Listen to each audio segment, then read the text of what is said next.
ఎన్టీఆర్ మీద 500 కోట్ల పెట్టుబడి పెట్టారట అంబానీ.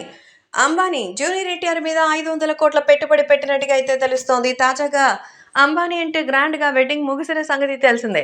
అలాగే ఇండియన్ సూపర్ స్టార్‌గా, ఇండియన్ బ్లాక్ బస్టర్ గ్లోబల్ స్టార్‌గా మారిన ఎన్టీఆర్‌ని పెట్టి ఆయన ఒక కొత్త యాడ్‌ని చేస్తున్నారట. ఈ కమర్షియల్ యాడ్ కోసం ఎన్టీఆర్‌కి 500 కోట్లని అప్పగించినట్టుగా అయితే తెలుస్తోంది. సో 500 కోట్ల పెట్టుబడితో ఈ యాడ్‌ని తయారు చేస్తుండగా ఎన్టీఆర్‌కి ఇందులో సుమారు 200 కోట్ల వరకు రెమ్యునరేషన్ ఇస్తున్నట్టుగా సమాచారం. అంబానీ వాళ్ళు ఇష్టపడితే ఏదైనా సరే తమ దగ్గరకు రావాల్సిందే. అందులో భాగంగా జూనియర్ ఎన్టీఆర్‌తో ఒక క్రేజీ యాడ్‌ని మేక్ చేస్తున్నారు. ఇప్పటికే ఎన్టీఆర్ చాలా వరకు యాడ్స్‌కి బ్రాండ్ అంబాసిడర్‌గా ఉన్నారు. ఈ నేపథ్యంలోనే తాజాగా అంబానీ వారికి అంటే జియో ఎంటర్‌టైన్‌మెంట్స్‌కి కూడా ఒక యాడ్ చేస్తున్నారట. దీని టోటల్ బడ్జెట్ 500 కోట్లని, అలాగే ఈ యాడ్‌కి సంబంధించి తను 200 కోట్ల రెమ్యునరేషన్ తీసుకున్నట్టుగా అయితే తెలుస్తోంది.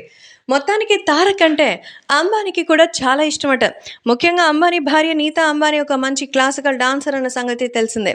కాబట్టి ఎన్టీఆర్‌ని చూసి చాలా సినిమాలకి సంబంధించిన విషయంలో ఆయన మీద అభిమానించి ఖచ్చితంగా ఈ ప్రాజెక్ట్‌కి ఎన్టీఆర్‌ఏ కావాలని ఆయనతో మొత్తానికి మాట్లాడించి ఇలా తీసుకొచ్చినట్టుగా తెలుస్తోంది.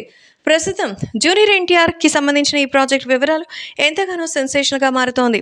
ఇక అభిమానులు కూడా చాలా సంతోషంగా అయితే మన హీరోకి వస్తున్న పాపులారిటీని చూసి మురిసిపోతున్నారు.